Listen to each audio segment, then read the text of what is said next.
안녕하십니까. 안녕하십니까. 샘투 타일러의 로우 타일러고요. 네, 샘투 타일러의 샘입니다. 오늘도 이제 웹툰 전문가 샘씨 모시고 웹툰 방송 시작하겠습니다, 여러분. 네, 지난 한 달간이었죠. 어. 네, 다른 특집 방송으로 그 태국 여행 그렇습니다. 잠시 좀 외도를 했었는데 네, 또 다시 웹툰으로 또 찾아온 샘입니다. 맞습니다. 또 한 달 안 하니까 그동안 또 컨텐츠를 뭘 해야 될지 좀 고민이 많았는데 네, 또 한 달 정도 안 하니까 쌓이더라고요. 그래서 또 즐거운 마음으로는 또 새로운 웹툰을 가지고 찾아왔습니다. 오늘은 무슨 웹툰인가요? 제가 원래 아마 방송 초기라고 하면 너무 오래전이니까 이제 네, 저는 원래 좀 무협 장르는 그렇게 즐겨보지가 않거든요. 그렇죠. 근데 요즘 들어서 좀 무협 장르 위주로 좀 웹툰을 보고 있어서 아마 이제 최근 뭐 매주 그렇게 소개를 드리진 않겠지만 좀 무협 장르를 좀 소개를 해드리려고 하고 있고요. 네, 이렇게 아저씨들이 약간 무협지나 그런 거 보시는 아저씨들이 아 이래서 보는구나 라는 걸 요즘 좀 깨닫고 있어요. 약간 진짜 오늘 소개해드릴 웹툰은 지금까지 본 무협 웹툰 중에서 최고다. 이건 넘버 원이다 라고 해도 정말 과언이 아닐 정도로 꼭 한번 소개해드리고 싶은 웹툰이고요. 오늘부터 말씀드리자면은 제목은 앵무살수입니다. 보셨나요 혹시? 아니요. 꼭 보셔야 됩니다. 아, 네네. 꼭 보셔야 됩니다. 네.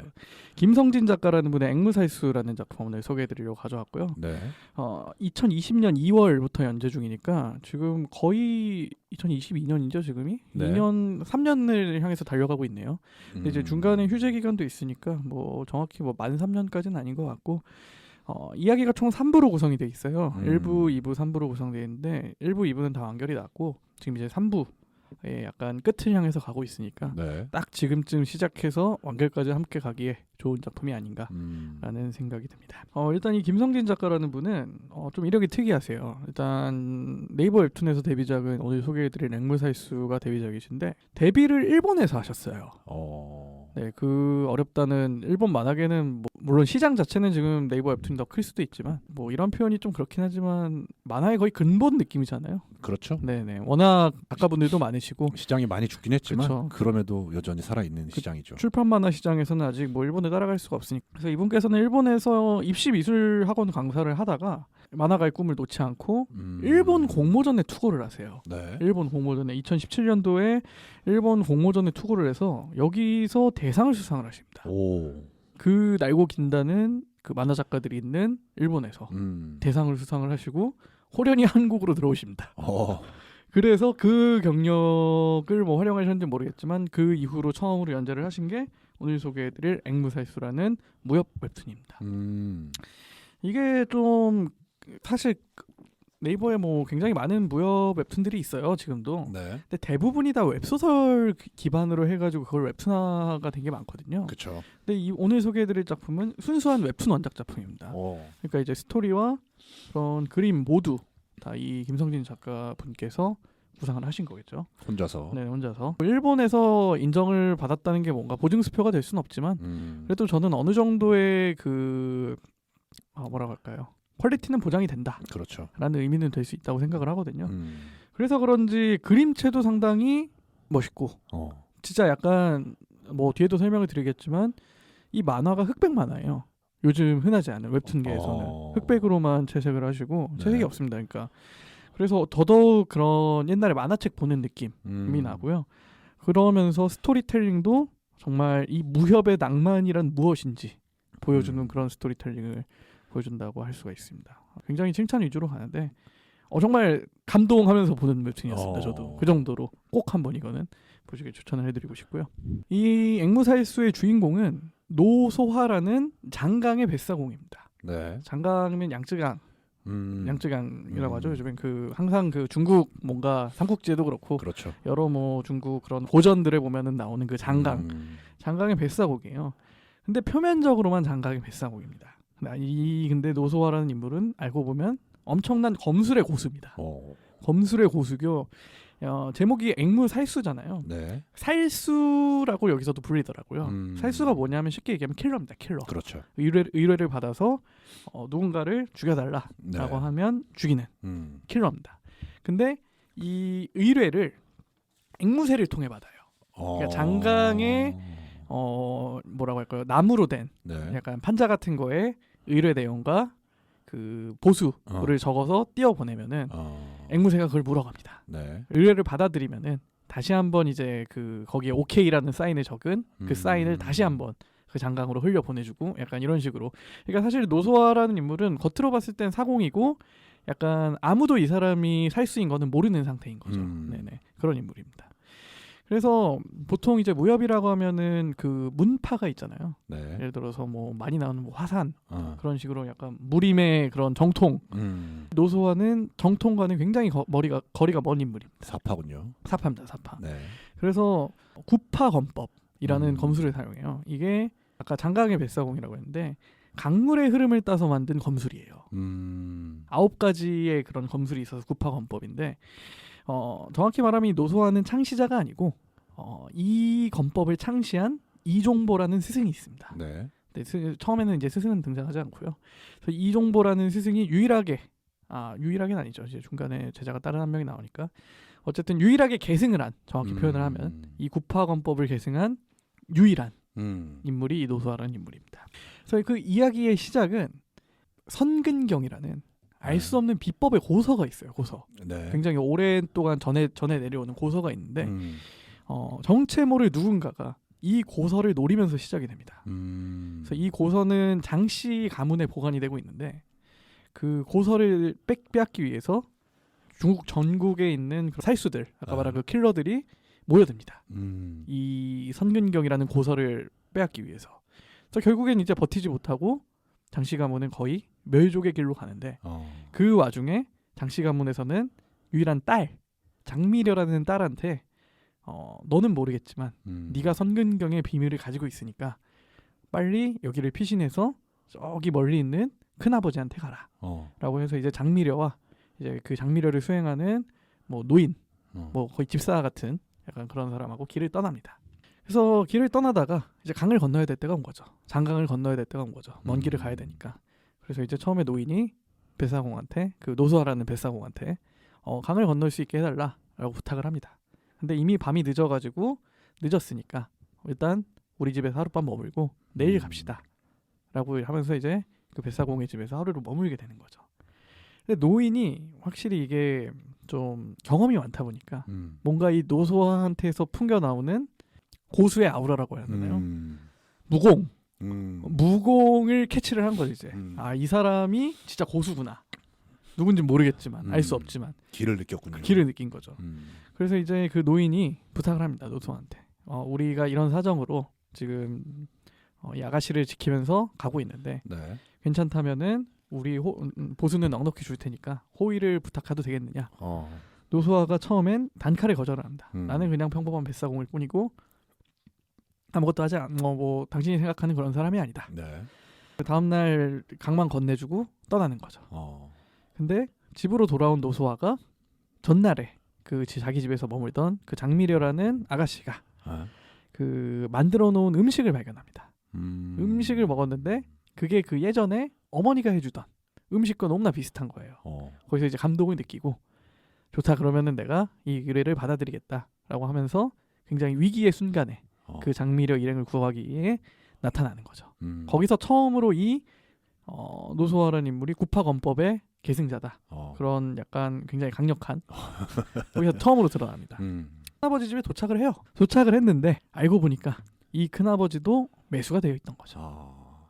여기서 이제 좀 의문을 가질 만한 게 도대체 그 선근경이란 고서가 뭐길래 이렇게 조카도 줘버릴 정도로 이거를 팔아넘기나.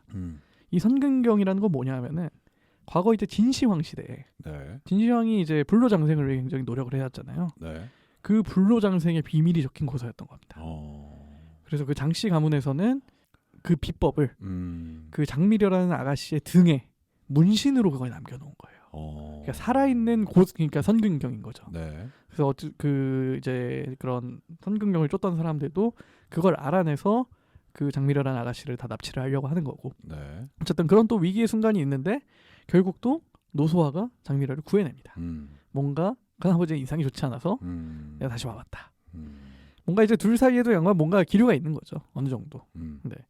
그래서 이제 구해내서 선근경이고 뭐고 그냥 우리 둘이 고려로 망명을 해서 여기서 이제 약간 시점이 드러나는데 네. 고려로 망명을 해서 쥐죽은 듯이 평범하게 살아가자. 어. 라고 이제 국경을 넘어가려고 합니다. 네. 중국에서 고려 국경으로. 네. 근데 넘기 직전에 그 또다시 아까 얘기했듯이 선근경을 쫓는 사람이 굉장히 많다고 했잖아요. 네. 그 추적대에 잡혀가지고 노소하는 거기서 한쪽 팔을 잃습니다. 주인공인데. 그렇죠. 그리고 장미련은 납치가 됩니다. 네. 여기서 1부가 끝이 납니다. 흥미진진하네요. 네네네.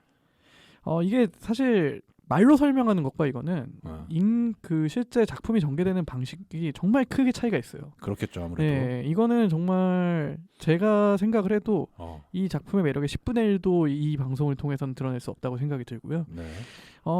이제 2부나 3부에서는 아까 얘기했듯이 그 장강의 그 사파 건법인 구파 건법, 네. 이 구파 건법이 어떻게 이종보라는 스승에게서 나왔는지, 그리고 이종보라는 사람은 어디로 가고 노소화만 남았는지, 그리고 또 이 노소화라는 인물의 출생의 비밀 그런 것들이 밝혀지고 마지막 3부에서는 결국 맨 처음에 말씀드렸던 그 선근경이라는 그 고서를 탐하던 인물이 있을 거 아니에요. 그렇죠. 그 중심에 있는 그 인물과 이제 최종장적인 대결이 마지막 3부에서 시작된다라고 생각을 하시면 될 것 같아요. 일부러 자세하게 설명은 하지 않겠습니다. 네. 네, 뭐 이런 무협 웹툰이고요.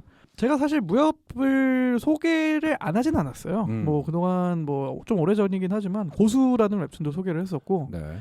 그리고 뭐 화산귀환이라고 비교적 최근에 또 하나 웹툰 소개를 했었는데, 그런 약간 제가 그동안 소개해드렸던 웹툰과 결정적인 차이가 뭐냐면은 그 앞서 소개해드렸던 작품은 약간 웃음기가 있는 작품이거든요. 네. 약간 그 고수만 보셔도 아시잖아요. 개그적인 요소가 어느 정도 잠깐 들어가 있잖아요. 그렇죠. 예, 무공의 대결도 있긴 하지만 뭐 용비불패도 마찬가지겠지만 이 앵무새수라는 웹툰은 정말 웃음기 없는 그냥 정통 무협이다. 치종일관 진지한 분위기로 처음부터 끝까지 끌고 나간다. 라고 생각을 하시면 될 것 같아요. 극화군요. 네네네. 정말 그 무협, 제가 무협의 뜻을 처음으로 찾아봤어요. 네. 무협이 뭐냐면은 이제 무화협이라는 단어로 구성이 되어 있는데, 네. 무는 우리가 알고 있는 흔히 무술, 네. 뭐 싸우는 거죠. 그러니까 거기에서 나온 이제 단어가 무고, 네. 이 협이라는 개념이 좀 애매한데, 이게 협은 한자가 의기로울 협이라고 하더라고요. 네. 뭐 정말 쉽게 얘기하면 뭐 의리 이런 건데, 그 이제 강호를 살아가는 이들의 네. 뭔가 불특정 다수를 향한 그런 의리라고 생각을 하시면 될 것 같아요. 네. 근데 이런 것을 정말 잘 드러내는 웹툰이 아닌가라는 생각이 들고요. 말씀드렸듯이 또 흑백의 그림체, 이게 굉장히 좀 오히려 몰입감을 주는 요소로 작용을 하지 않나. 약간 뭐 태블릿으로 당연히 그리시겠지만 되게 네. 펜의 느낌이 많이 나요. 펜으로 그린 것 같은 약간 그런 느낌이. 그래서 뭐 그림체도 굉장히 깔끔하고, 제 생각에는 이제 웹소설이 주로 웹툰화가 되는 이유는 그 웹소설의 스토리텔링, 그렇죠. 그것 때문에 그게 가장 결정적이잖아요. 그렇죠. 무엇보다도. 근데 스토리텔링 면에서도 결코 지지지 않습니다. 되게 명대사들이 많이 나오고, 제가 뭐 명대사 몇 개를 가져왔는데 읽으려고 보니까 굉장히 오글거려요. 여기서 읽으면. 그렇겠죠. 한번 해보시죠. 네. 가장 사악한 무공은 혀 끝에서 나오는 법이다. 약간 뭐 이렇게 들어서 감동이 없습니다. 극 중에서 나와야 이제 감동이 있는 거지. 약간 구파건법. 네. 이게 장강의 흐름에서 나오는 그 건법이라고 했는데, 거기 그거를 이제 전수해주는 과정에서 나오는 대사들이거든요. 그러니까 태풍이 분다고 강물의 흐름이 바뀌진 않는다. 뭐 이런 대사도 있고, 네. 읽으려 해도 읽을 수가 없으면 무슨 소용이냐. 때로는 이겨내야 된다. 그 또 약간 그 그림체 속에서 스토리가 흘러가는 과정에서 문맥상에서 이런 대사가 나오면은 또 그냥 자동적으로 한숨이 나옵니다. 그렇죠. 네네. 그 정도로 되게 좀 그 대사를 쓰시는데도 되게 신경을 많이 쓰는, 뭔가 이렇게 읽으면 되게 오글거리지만 스토리 흐름상 되게 과하지 않고 되게 적절한 타이밍에 과하지 않게 또 만화에서는 그렇게 나온다고 보시면 될 것 같습니다. 되게 낭만이 있어요, 웹툰에 좀. 무협의 낭만이란 이런 거다. 그렇죠. 좀 약간 보여주는, 오히려 좀 어느 정도냐면은 이 웹툰을 먼저 보게 되면은 좀 다른 무협 웹툰이 오히려 시시해 보일 수 있을 정도로. 그렇지만 꼭 한번 추천드리고 싶은 그 정도의 퀄리티다. 네, 제가 최근 들어서 이렇게 극찬을 남긴 웹툰이 없었는데, 그렇죠. 여기는 이 웹툰은 좀 그럴 만한 가치가 있다. 특히 무협을 사랑하시는 분, 혹은 저같이 무협을 좋아하지 네. 않는다고 생각했던 네. 분들도 한 번쯤 접해볼 만하다라고 말씀을 드리고 방송을 마무리를 하고 싶습니다. 좋네요. 네네. 꼭 한번 보세요. 재밌습니다. 알겠습니다. 네. 보겠습니다. 제가. 오늘 소개해드린 작품 김성진 작가의 앵무살수라는 작품이었고요. 말씀을 안 드렸었나요? 네이버 월요 웹툰입니다. 월요 웹툰. 네, 월요일마다 연재가 되고 있으니까 또 지금쯤 그 시작하시면은 딱 또 마무리 질 때쯤에는 뭐 딱 맞춰가지고 너무 오래 기다리시지 않으셔도 되니까 딱 적절한 시기인 것 같고요. 한번 꼭 보시길 추천드리겠습니다. 좋습니다. 네, 오늘 방송은 이쯤에서 마무리하도록 하고요. 네, 팟빵에서 오디오 컨텐츠로 매주 화요일마다 쌤의 웹툰 방송 들어보실 수 있으시고요. 그리고 유튜브 쌤투타일러 채널에서 영상 컨텐츠로 만나보실 수도 있으니까 좋아요, 댓글, 구독 부탁드리도록 하겠습니다. 좋습니다. 감사합니다. 감사합니다.